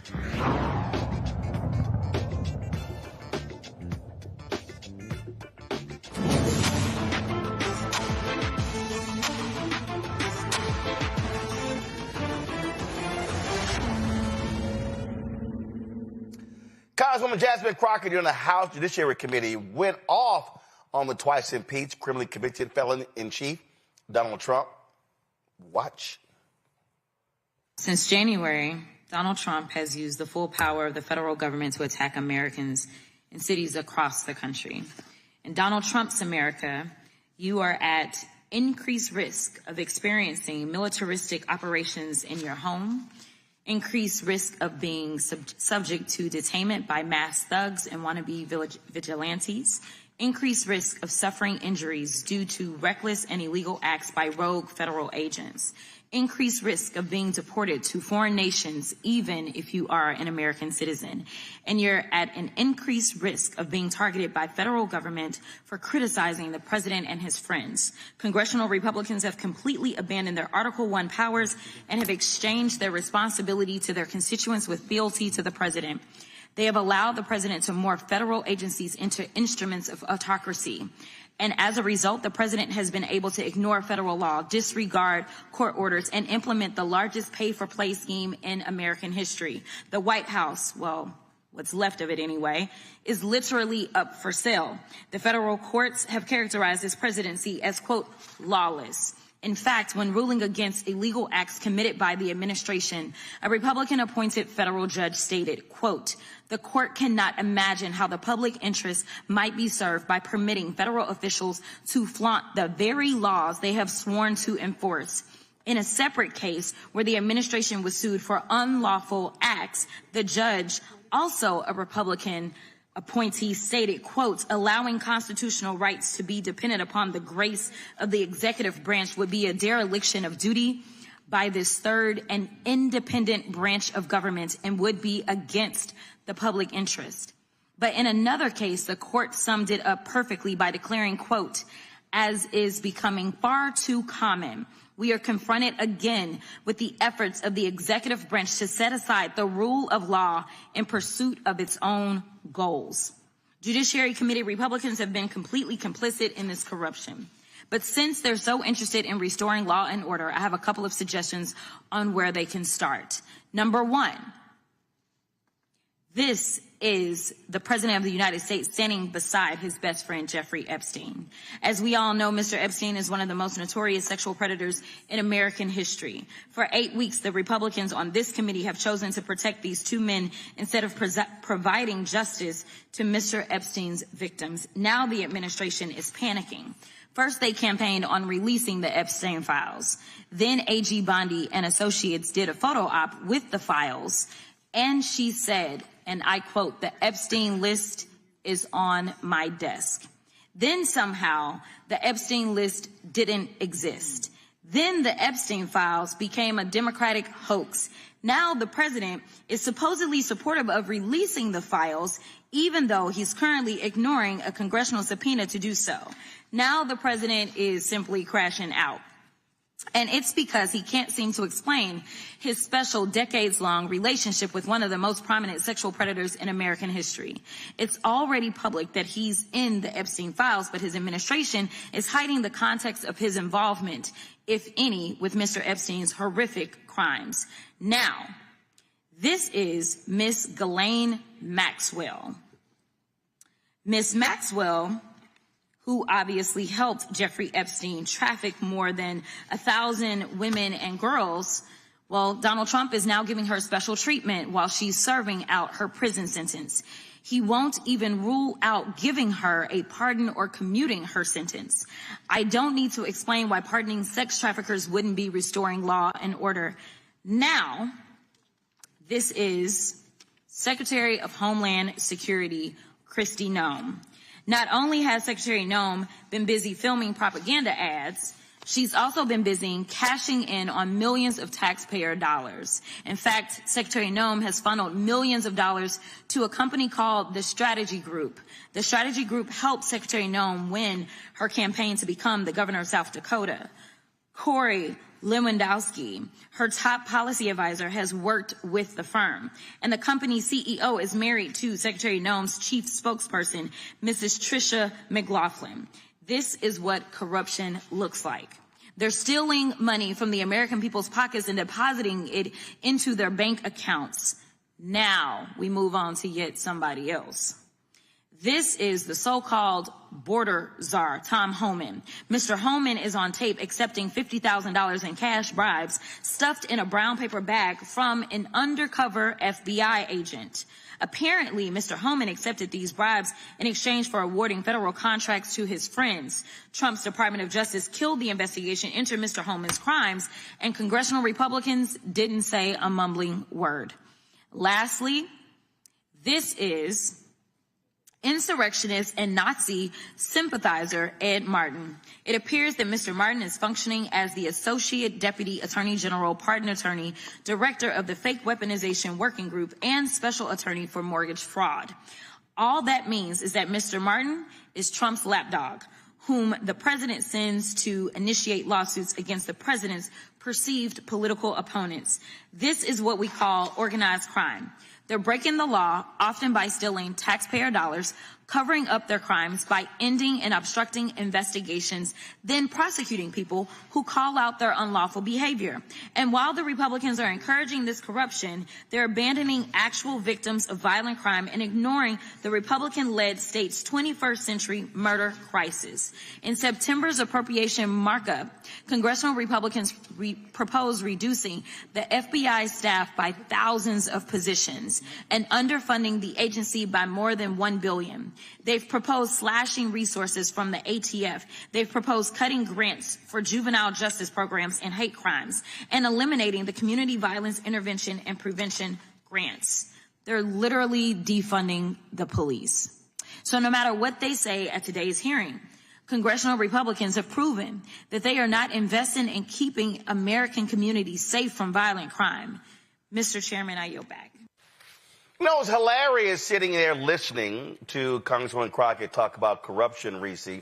And Dan Bongino, you know, the one who got a pass when it came to being vetted, he actually put this tweet out today. Public corruption will not be tolerated. Come on, go see the tweet. Come on. Public corruption will not be tolerated. Reese, I'm laughing because Donald Trump has pardoned a number of people who were convicted of public corruption. So I'm like, it ain't no shock they let Tom Homan off the hook for taking that 50 grand. Donald Trump is a convicted felon. Let's also remind people that. So he is the epitome of corruption. He's been civilly also convicted in order to pay tens of millions of dollars for fraudulent business activities. So he is the epitome of corrupt. And as Congresswoman Crockett pointed out, I mean, it's like a mob boss. This is a shakedown half the time. So I think Dan Bongino, I think he maybe is trying to distract from the fact that he was one of the people calling for the Epstein files before he became, undeservedly so, the deputy FBI director. But nobody believes anything you got to say, Dan. Okay, so bye-bye. I just sit here, Joy, and I mean, first of all, let's just be real clear. Yeah. Donald Trump is completely, undoubtedly, absolutely, undeniably corrupt. Mm-hmm. He is. I mean, so they are pimping the White House. This is like telling, hey, Bonnie and Clyde, we're going to hire y'all to be a bank manager. I mean, that's easy for them. Like, that's literally, I mean, what these fools are doing, the selling of access, the pimping, the deals being cut. You can buy this dude off. There is no announcement. There is no announcement made out of his mouth where I don't instantly think he got a check. Somebody paid him. Mm-hmm. He is selling pardons. I don't give a damn what. Yeah. He's selling pardons. He's absolutely selling pardons. And then when he can't sell it, he just doesn't prosecute at all. He undoes things that were already in progress for his friends. And then when they point it out, they say, you know what, this person invested in your company, or this person has a personal relationship with someone who has a financial interest in your company. He says, oh, well, a lot of people like them, as if that's a legal standard. This man is corrupt. Birds of a feather flock together. And, you know, I was listening like, why is he just being so open about it? I personally think he's being open about it because it serves two purposes. One, it lines his pockets. But the other thing is it distracts us all, right? So now we have to talk about it, and we should, right? But it hides whatever else corrupt he's doing down the line. Moreover, I think just things aren't working together on policy. The economy, as we began the show, the economy is doing poorly. His tariff policies aren't going the way he wants them to go unless he tries to buy people, right? Where they give him, like the Swiss did, give him a watch or give him a gold bar or give him something, right? And also like his immigration policies are hated.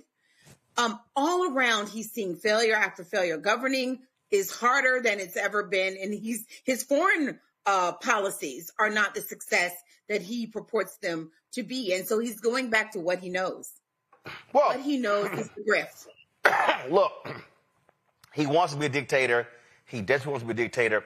Now federal judges ruled that, yes, his order to have National Guard in D.C. was unlawful. More federal judges are ruling against him. And so this is somebody who is absolutely, beyond a doubt, idiotic. And we're seeing what happens when you put someone who has no morals, no values, no principles, no ethics in a position of authority. Greg Carr joins us right now. And Greg, what Congresswoman Crockett laid out, we're dealing with a dictator. We're dealing with somebody who loves dictators, and we're dealing with a thug. He is the thug in chief. He is a corrupt thug. That's who Donald Trump is. And MAGA, for every day they suck up to him, all they're simply doing is just lining his pockets, and he don't give a damn about none of they broke asses. None. He does not, brother. He does not. And forgive me for being late and for the lighting. I'm here in Philadelphia, the Black Male Educator convening. A room, 1,000 educators from all over the country, mostly black men. And if I got stopped one time, I got stopped 300 times today to tell you that the Black Star Network must succeed, and all these people watching. So some of y'all, someone went back to the hotel rooms and watched that. I had to give you that message first of all. I appreciate it. Anyway, but yes, Congresswoman Crockett is really showing the way. Keep your foot on his neck. As you've been laying out now for months, and certainly we're seeing it now. I think he may have peaked. As you say, the judges are pushing back now, whether it be Utah, whether it be district and state judges, whether it be his person in Virginia and in New York who are in trouble now as these federal judges say, you weren't even appointed. And wait a minute, wait, you're filing claims to the grand jury and you didn't even give them the true bill. So he may have peaked. This stunt he pulled with Mohammed bin Salman this week in the White House, when approached about the journalist Jamal Khashoggi to say, hey, a lot of people didn't like him and things happened. Donald Trump, we know, is mentally ill. We know he's not well. But what Congresswoman Crockett is doing now is pressing the advantage. If we had some more people to follow her lead and join her, I think you would see a very big sea change. We certainly saw it with Thomas Massey and Ro Khanna and the four who would not be shaken, who decided to go ahead on the Republican side and move toward getting the Epstein files released. I don't expect they're going to be released. But you saw not only was only the one congressperson, that crazy Clay Higgins that you've been roasting, vote not to release them, but the following day they then voted unanimously, Senate and House Representatives, to say, oh, and that money you trying to steal, $500,000 floor, you going to stop doing that. Everybody had to vote against that. What Jasmine Crockett is doing, what Representative Crockett is doing, is basically delivering a playbook from the House of Representatives on how to speak truth to power and to be fearless. Between what she's doing and what, a person like Gavin Newsom is doing in California, I think this is what turns the tide as this thing has. I really do believe it's beginning to peak. Indeed. We got some breaking news.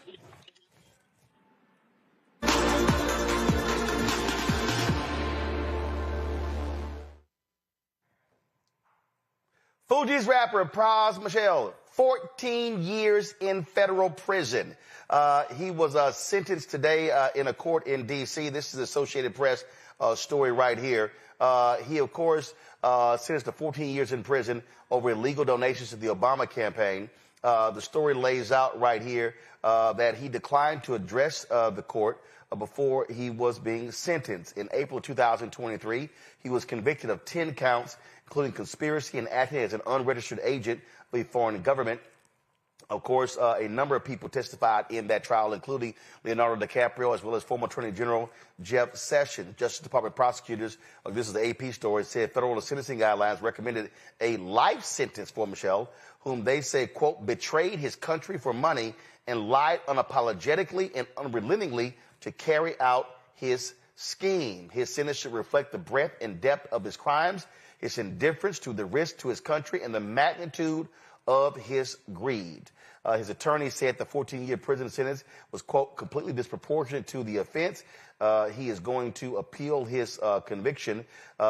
His defense attorney recommended a 3-year prison sentence as well. So, again, of course, one of the founders of the Fugees, Pras Michel, sentenced 14 years in prison.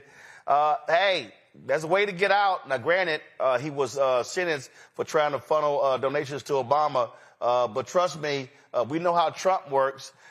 He'll gladly take $3, $4, $5 million check to issue a pardon. So we'll see what happens here. And so all y'all were hoping for a Fuji's world tour. Remember when they called that tour off? I was like, that may not happen ever again. That is the case now. All right. Let me actually, I won't go to a break. Talk about this story here. A federal judge has ordered Alabama to use a new state Senate map in the upcoming 2026 elections, ruling that the current districts illegally dilute the voting power of black residents in Montgomery. U.S. District Judge Anna Monasco, a Trump appointee, found that the state violated the Voting Rights Act by packing black voters into Senate District 26, limiting their influence elsewhere. The new court-selected map unpacks District 26 by redistributing some black voters into the adjacent District 25. State Senators Kirk Hatcher, a Democrat, and Will Barfoot, a Republican, currently represent these districts. Governor Kay Ivey declined to call a special legislative session to redraw the map, leaving the court to impose a new plan. While this change shifts voter demographics in the area, it is not expected to affect the Republican supermajority in the Alabama Senate.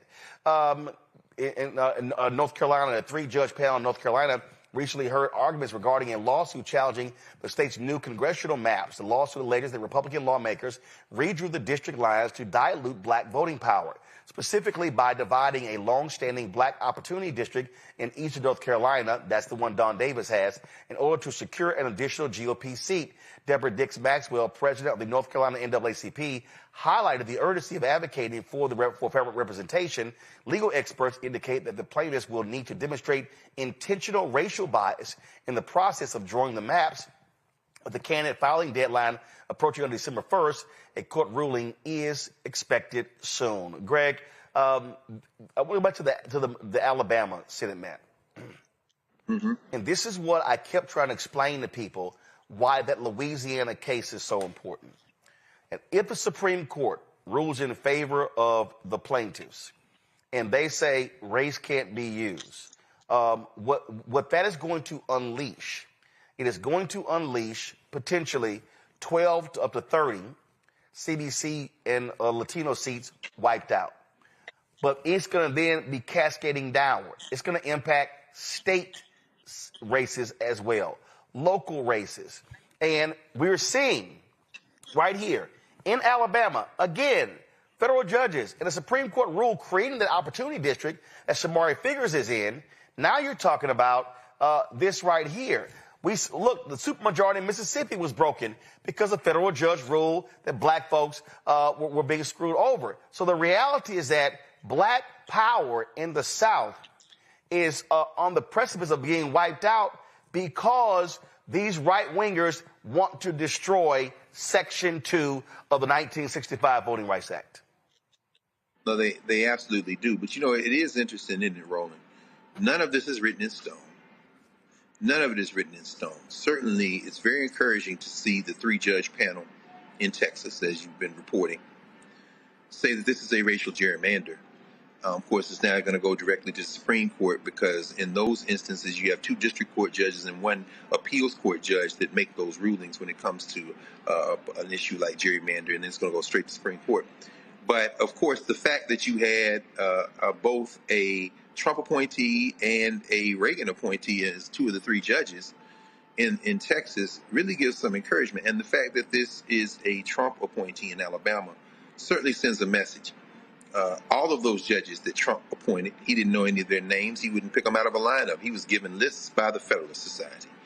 And that should give us a little bit of encouragement because these are judges that have been vetted by that right-wing think tank, that right-wing nasty piece of work, Leo and his crew. So for them to say this, it may very well be signaling that they've taken and gone a bridge too far. Now, certainly we don't hold out a whole lot of hope for the MAGA 6 on the Supreme Court as it relates to the case, as you say, in the Supreme Court gerrymander case that is now before the court. However, the Louisiana case, Calais.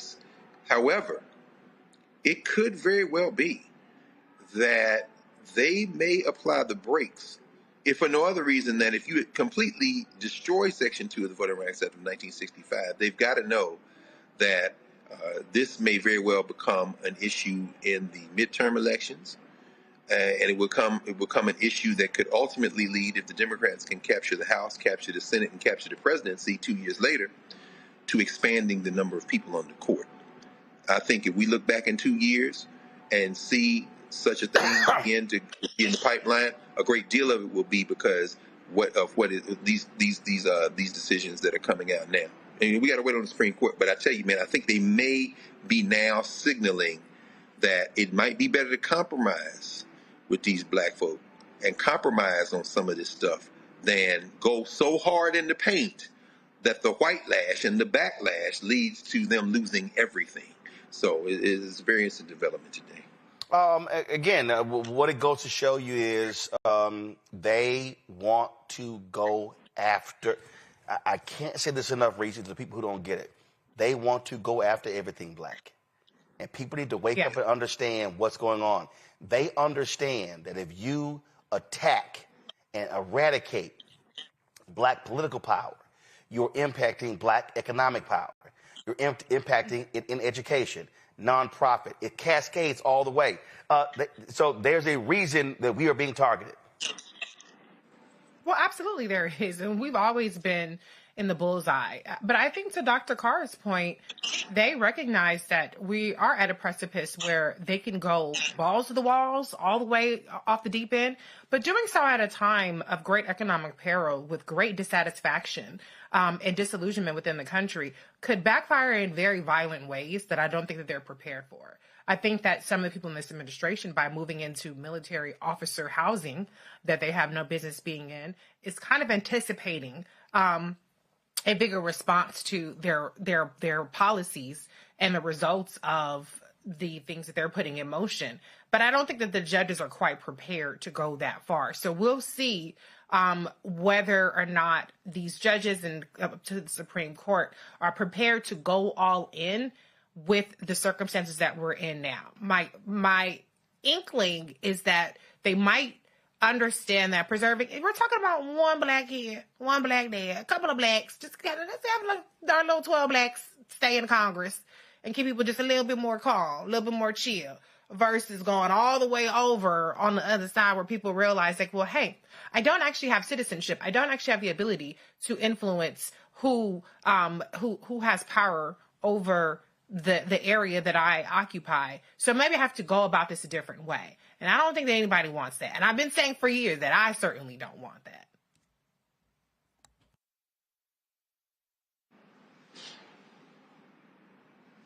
Boy. You know, one of the other concerns here is that, you know, it's hard to say that this isn't racially motivated and this is just about party politics when you're seeing rampant racism within the Republican Party and that they're putting it online and they're putting it in text and that they're saying it in speeches. It's really hard to say that. I mean, there's a record here of motivations. And so no matter what they might, say in polite company, we understand what's being said, really for the record, for us all to see. And many judges don't want to be a part of that. I think there's also a real concern that we are under a threat to our democracy and that there have to be checks and balances. And that when you vest in all one party and you allow one party to completely take over, that what you do is you create a scenario where what's good for the goose is good for the gander. So next time you can see Democrats doing the exact same thing and courts having to uphold it because that's been the law before. So I do think that there are some real, concerns here that a court must look at. By and large, this court has also been hesitant to disadvantage Black people in terms of redistricting directly, right? There does seem to be some hesitancy by the court to do that.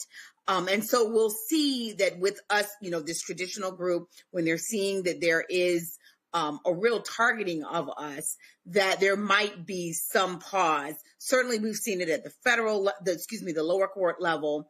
I think that hopefully we will have a better outcome than we've seen in the past at the Supreme Court level. But Republicans should know that whatever happens that they're able to do. Democrats will be able to do the same. And we do not want, as Reese said, this kind of pendulum swing. And I think that they are anticipating that people are going to be very upset about this. Yeah. As Greg Carr said, it's not a fait accompli. You got to vote in the fall. There you go. That's what we always say constantly. Quick break. We come back. Marketplace right here. Roland Martin Unfiltered on the Black Star Network.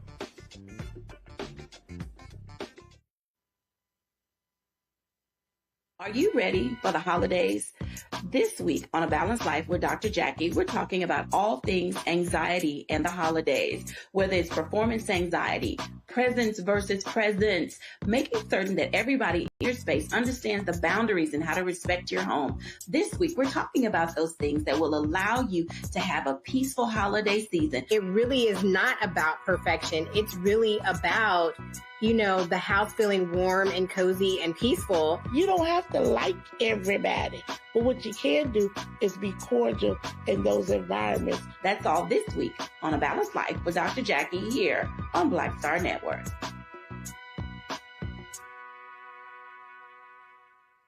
Hello, I'm Jamia Pugh. I am from Coatesville, Pennsylvania, just an hour right outside of Philadelphia. My name is Jasmine Pugh. I'm also from Coatesville, Pennsylvania. You are watching Roland Martin Unfiltered. Stay right here.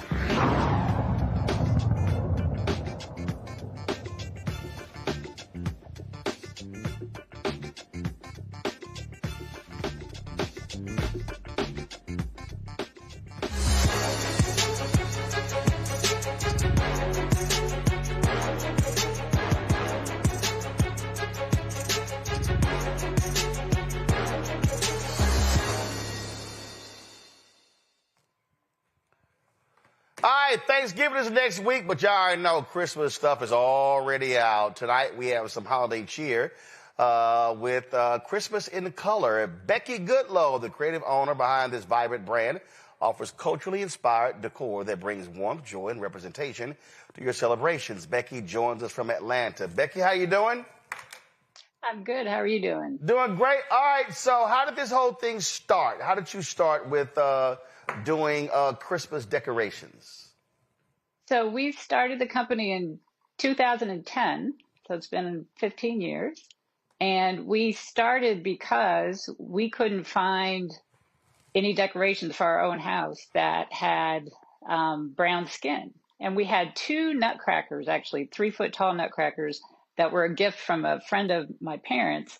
And we had them in our Christmas card photos for a couple years in a row. And every year people would call us and say, where'd you get those? Where'd you get those? And so we thought, well, maybe we should be selling them. So that's how we started, was with the idea of helping other Black families have decorations that look like them. All right. So we look at these decorations, and I'm moving them actually over here. So you got, so first of all, let's make sure Megan Kelly don't see this segment because, she said Santa was undeniably white. So this here probably would drive her ass crazy, seeing a Black Santa. But you got the snow glow here. We got the Black Santa. We got some angels. So what else we got? So who are these brothers? So did you notice the Black Santa? There's one Black Santa. I don't know if you have that one. Hold on. This one I got here, and let's see, what is it? What is his name? Let's see here. Hold up. He got names on here. He's holding a bag, and he's holding a Texas A&M bag. Yeah. So in that bag, he's carrying all of the Texas Longhorn players who we gonna beat next Friday. Matt Manning is in here as well. Matt, of course, Matt's gonna be sickened when we beat them down in Austin. So that's cool, Santa right there. All right then. Yeah, just have to let you know my husband is a Longhorn, so. He said to say hi. Well, he's been used to losing this year. So the only saving grace for him is he's an alpha. But that's the only saving grace. So he know he gonna get a text from me next Friday, after we beat that behind. All right. So you started this in 2010, and has it just been methodically growing every year? Yeah. So what was interesting was in 2010, you could barely find anything. Like every major store, like a Macy's or a Target, would have one or two things. but there was no place you could go to have a selection of items. And we would approach the major companies and every year and say, hey, would you make some nutcrackers or angels with brown skin? And the response at first was no, because we'll lose money. And so they had no interest in that. And I guess at some point they figured out that they could make money, because now a whole lot of those big companies are making the same things that I've been selling. Yeah, well, first of all, let's just be real clear. America has always been defined by whiteness. And what they've always done is force us to accept that. And that's, but again, when you got ignorant ass people like Megyn Kelly who will say, okay, kids, deal with it. Santa's white. I mean, that's their whole deal. So this idea that having a culturally representative Santa matters. Look, my grandmother had a catering business. And my mama did cakes and used to actually, my mama would paint the bridal tops because they were always white. So it's like, give me that brown paint. Let's paint this sucker here. Because again, black folks wanted, they didn't want some white woman, some white dude on top of their cake. Right. So here's a great story. The first year that we ordered nutcrackers from a company that was willing to work with us and make ones with brown skin, we picked the white ones that they had on display and we said, make these with brown skin. And, we figured out the hair color, all of that. And then when we got them in the mail, and these are boxes and boxes, Roland, all of them had blue eyes. Oh, hell no. Didn't even occur to us that they wouldn't change the eye color. Wow. Right? So they were like, y'all ain't mentioned eyes. Right. Well, there are black folks with blue eyes, but the majority of us are not. Ain't that many. Right. So I had to learn how to paint eyes for that first batch because I thought I can't.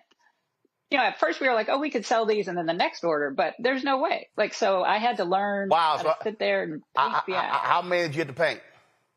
Oh, I would say that first order, which wasn't huge, but it was still, I would say, probably over 500. I bet you were sitting there like, God, every time you get to paint one, but you were cussing every little bit. Like, damn it, I got to paint each one of these. Yeah, I understand. Yeah, it was a lot. It was a lot. Questions? But, then we got it together and the vendor was great. I mean, it was great to find a vendor who didn't want me to buy thousands at first so I could just get a few hundred at a time and, and grow that way. So it's been great. I'm sure Greg Carr is looking for one of the nutcrackers with a dashiki. You're not too far off, Brad. You're not too far off. But I must say, Sister Goodlaw, I was very happy looking at the website to see Tuskegee, Tennessee State, Alma Mater, Howard, FAM, Jackson State, Southern, Grambling. Can I ask you a quick question on licensing? I know it's very popular now, particularly among young people like my students now. They're all going into business. Our good brother, Lanny Smith, at Actively Black, was able to get the licensing agreement to do a lot of the hoodies from HBCUs. But to see that many HBCUs represented in the ornaments, did you have to work some kind of licensing agreement out, not just with the HBCUs, obviously, but with the other schools as well to use the logos? No, so I worked with Santa's Workshop, which is the company that got the licenses. So that allowed me not, because it's, they're expensive. Yeah, so what you did is you went with a company that already had those very licenses. You did a deal with them. Right, and then I did a deal with them. Yep, makes sense. Makes sense. Reese. These ornaments are beautiful. I didn't know that nutcrackers had blue eyes because I only buy black stuff for my house. So I'm curious, what kind of stuff do you have for girls and for the ladies in terms of your products? So that's always a great question. In terms of your feminine, in terms of like female, yeah. Yes. So we have a couple of female nutcrackers. What you looking for, Miss Santa? You looking for? I have a Miss Santa. I'm trying to figure out I have a Mrs. Claus. I have a Mrs. Claus, and I have a couple of female nutcrackers. I also have a lot of ornaments for little girls, especially ballerinas. So I have, because of the Nutcracker, the ballet, you have a lot of the dancers from the ballet. So I have lots of sets of ornaments of little girls. Perfect. Thank you. All right. Joy. I love this. And, I want to know a couple of things. One, just restate for us where we can buy all of your products and we can see some of those products with women and all the diversity on there. The other thing is, are there any major stores that have offered to put you on their shelves? I know that I remember, Anthropologie sometimes has some things with, African-American products for Christmas. I don't see any yet. They need to be calling you. Well, thank you. You can find everything that I carry on my website, which is christmasincolor.com.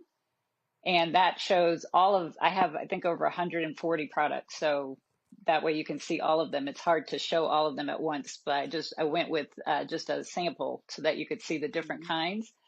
And then in terms of going into stores, it's tough. I've done some local things, but it's to do sort of a major thing at this point, because there are so many companies now that are doing it themselves. I'm not sure they need me at this point. And I know that sounds odd, but the product is out there for an Anthropologie to get. They just have to know it exists.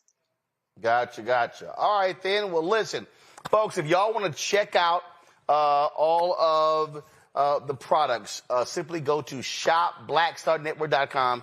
You will see these. Listen, y'all getting stuff. Look, you got angels and claws and Miss Claus. You got the lantern right here. You got the Nutcracker. This is absolutely fantastic. Y'all know we absolutely believe in supporting Black-owned businesses, and so what Becky is doing here is phenomenal.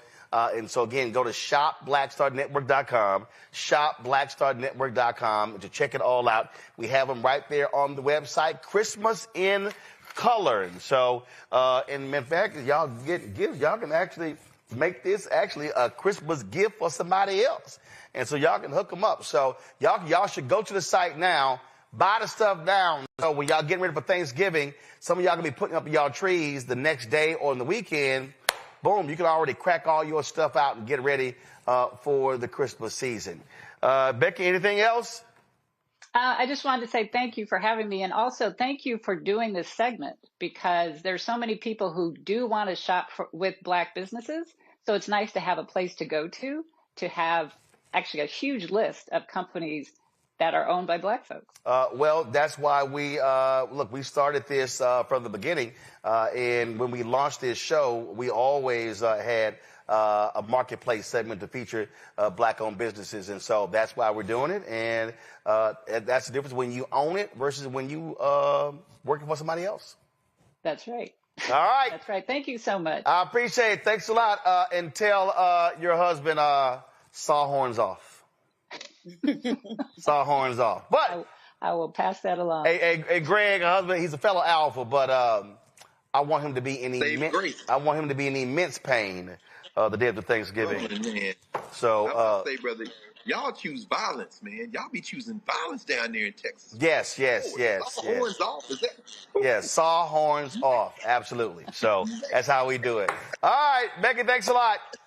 Thank you. Take care. All right, then. That's it for us. I know it's something I didn't get to, y'all. I still ain't dealt with that racist Nick Fuentes. We just had so much other stuff.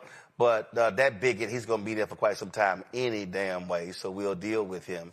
So we'll deal with that. So, Greg, tell us more about the conference. And I'm trying to remember, did I speak at that conference before? I was going through my stuff, and I know I spoke at a Black Educators Conference.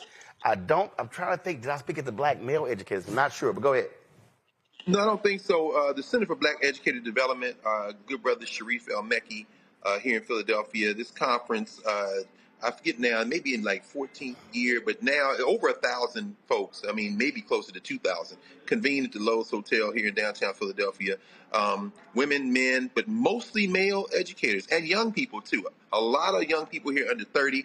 Tonight I was on a panel with Kamika Royal and Sharice Cheney, my man Ivory Tolson, who is our frat brother, editor of the Journal of Negro Education, talking about Black education. Dr. Leslie Fenwick talked about her book, Jim Crow's Pink Slip, which we talked about on the Black Table. A lot of educators here, man, and it's about recruiting more young people to be educators. So, in fact, this is their theme.